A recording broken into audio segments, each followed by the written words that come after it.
Hello candle lovers, this is Mandy from Ambrosia Flame Candles, and I just wanted to do a quick video here to show you the importance of trimming your candle wicks.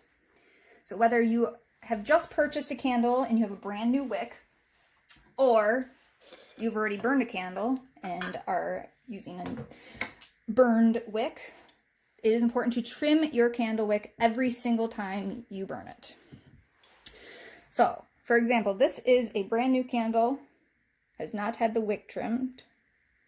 As you can see, it is a pretty large wick here. It's very, very easy to trim it. If you have a pair of wick trimmers, you can purchase these on Amazon for 10 to 15 bucks, depending on what you like.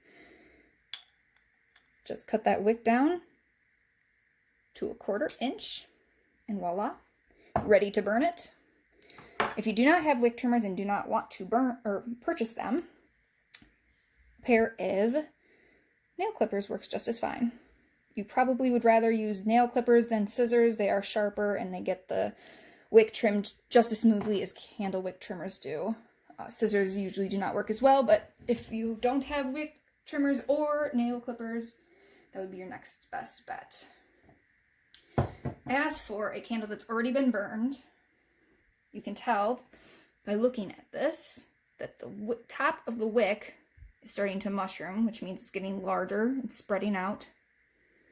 When you burn a candle that has a wick that's mushrooming, it's going to cause black soot and smoke, which is not something you want as you're burning your candle. Also, it's going to burn a lot hotter and the flame is going to be a lot larger. When that happens, it's going to burn your wax a lot faster. So you just take the trimmer, trim it down to 1/4 inch, and then you're good to burn it.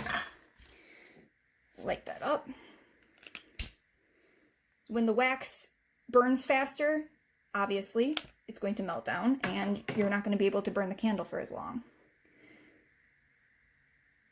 So that is a good size flame there. I'm going to give you an example of a candle that I'm not trimming the wick. So this one has mushroomed a lot.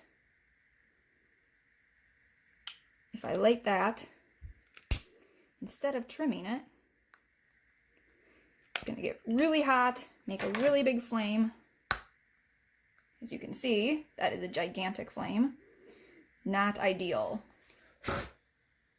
Not going to let that burn, that's a little scary. So before lighting every candle, make sure you trim that wick. It's going to also help you to spread this fragrance around your home a lot better. It's going to create a nice smooth melt pool, which will prevent tunneling. If you can see inside of this candle right now that I've been burning for a couple minutes here, in the center, there's a deep crevice circling the wick. Now, if I did not trim the wick properly, that crevice would only continue to grow deeper and deeper, and the melt pool, which is the hot melted wax, would not reach the edges of the jar. When the wax does not start to melt along the glass of the jar, it does not distribute the scent properly, which means you're going to light a candle and you're not going to smell the fragrance in your house. Obviously, if you purchase candles, especially scented candles, you're purchasing them because you want to smell them.